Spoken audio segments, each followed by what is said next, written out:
Ever since Mahatma Gandhi succeeded in controlling this nation's pulse, we have witnessed minority appeasement on an unprecedented scale, sometimes as virtue signaling, at other times as placation of victimhood.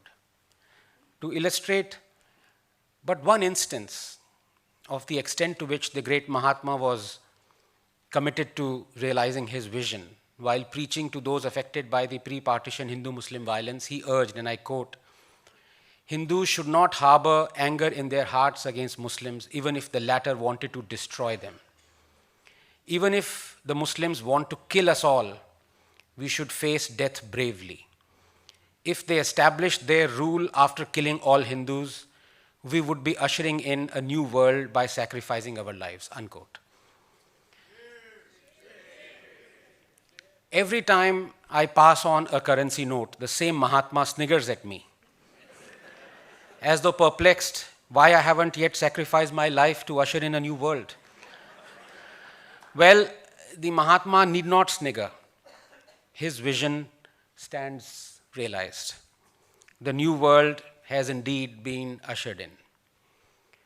Right from the Khilafat movement to the cushioning of the Mopla massacre, to the Rangila Rasool incident, to blatantly discriminatory state and central articles and amendments, to school curriculums, to Hajj subsidy, to ignoring the Prohibition of Child Marriage Act, to Shah Bano, to the declaration by a sitting prime minister that minorities have the first right to resources. Every single time the minority has been appeased, it has only emboldened their leaders and political fronts for further extortion and blackmail. This has come at enormous cost, not only to their own community, but sadly also to the Hindus. But the question is not of appeasement. Yes, appeasement is discriminatory. Of course it is. But worse than appeasement is the active discrimination against the community not being appeased. Worse than appeasement of one community is apartheid against the other community. Truth be told, appeasement may rankle. Sure it does. But Indians have learned to accept it, even take it in their stride and scoff at it, for they realize the reasons for appeasements are political. And those reasons are placation of vote banks in order to win elections. And every political party, cutting across ideologies and religious affiliations or labels, indulges in appeasement. So while our Muslim population is 14.2% by the official census, as many as 31.3% of homes under the Awas Yojana, 33% of funds under the Kisan Samman Nidhi Yojana, and 36% of loans under the Mudra Yojana in the last 8 years have gone to Muslims.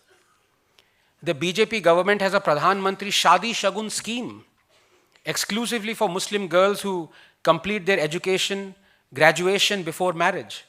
They will get rupees 51,000, no questions asked. Housing, skilling, scholarships, sarkari jobs, salaries to Maulvis. There is appeasement and preferential treatment meted out to the minorities by every political party, including the BJP. Heck, the BJP recently even offered Christian senior citizens a free trip to Jerusalem if they voted for it.